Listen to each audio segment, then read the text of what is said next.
That kind of cold Friday night made things appear more somber and contemplative.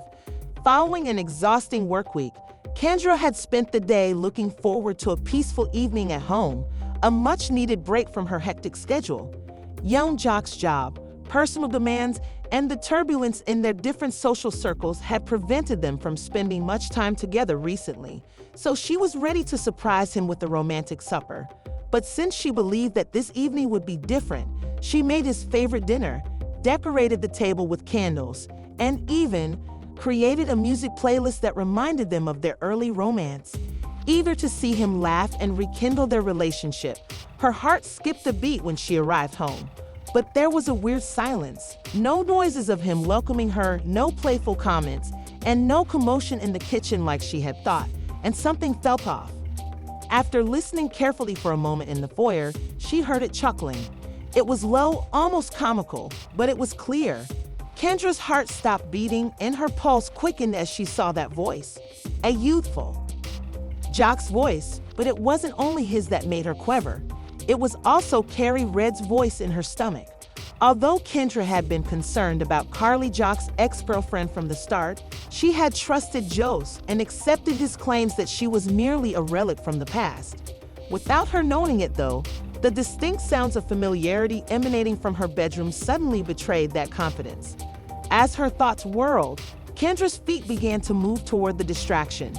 Her body seemed to be pushing her forward on instinct, but she battled to make sense of what was happening, even though she knew deep down that she wasn't ready for whatever she was going to learn.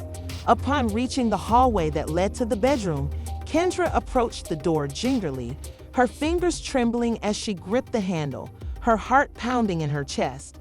She waited, listening to the quiet, and then she pulled the door open. She noticed the young Joc, partially clothed, splayed out on the ground, and the image stopped her in her tracks.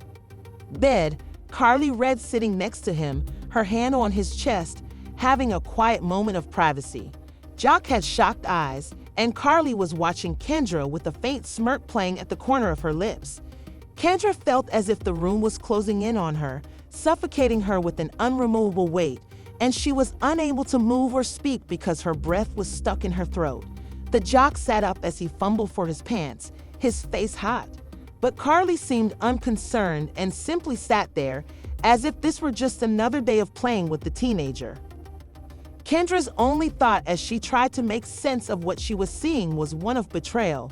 Kendra, as he stood up, his eyes wide, his palms up in a clumsy attempt to explain, Joc murmured gently, almost pleadingly, "I didn't expect you home so soon. This isn't what it seems like." Kendra's eyes were burning with unshed tears as she shook her head gently, and her voice broke under the weight of her disbelief. "How is it possible that you and your ex-partner, Joc, are sharing my bed?" Joc stiffened his face and started to go toward her, but Kendrick stopped him. She was keeping him back because she couldn't bear to see him or listen to his excuses. Her body was screaming for her to leave the room so he wouldn't witness her collapse. "Kendra," he took another step forward and begged, "let me explain that it's not what you believe.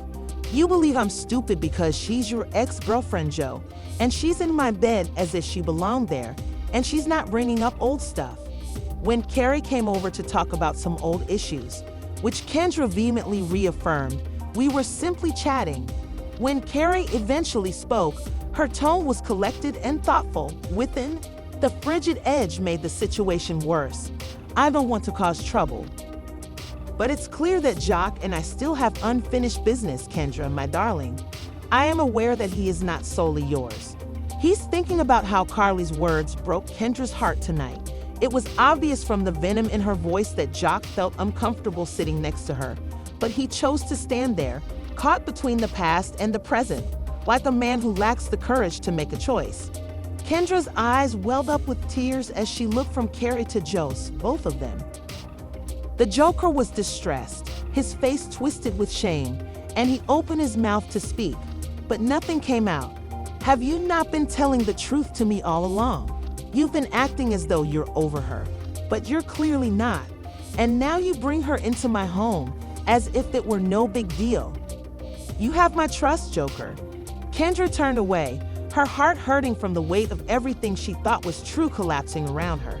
And she murmured, "I loved you." She was unable to remain in that room for another moment, to look at him, to confront the lady who had kept him around constantly. Grabbing her bag with trembling hands, Kendra rushed out of the room and out of the house. Although the chilly air felt like a slap, it wasn't nearly as unpleasant as the chill that descended into her chest. Although she had no idea what she was doing or where she was going, she was certain that she had to leave them both. She could not have predicted the depth of the betrayal, and the anguish was nearly intolerable at the time. Knowing that he had just lost Carly, the jock remained in the doorway and watched her leave, but he couldn't. A part of him still couldn't force himself to look away from her.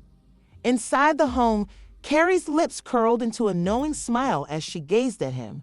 She was more than just a memory. She was a persistent presence that had never really left him, and she had reminded him tonight that Kendra was no longer with him and that Juke was forced to face the fallout from his decisions by himself.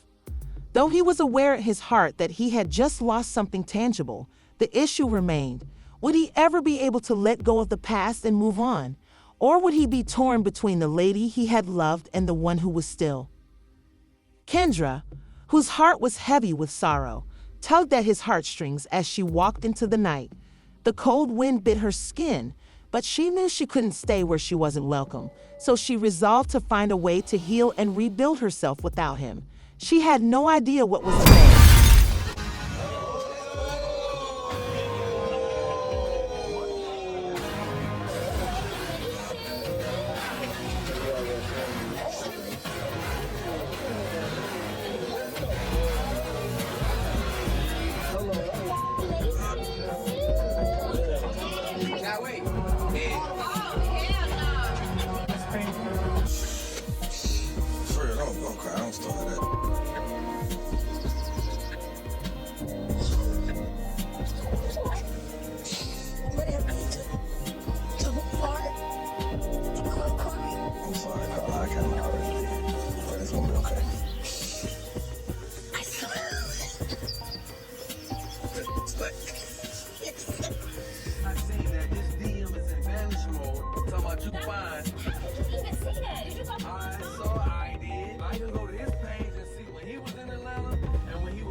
Get the paper!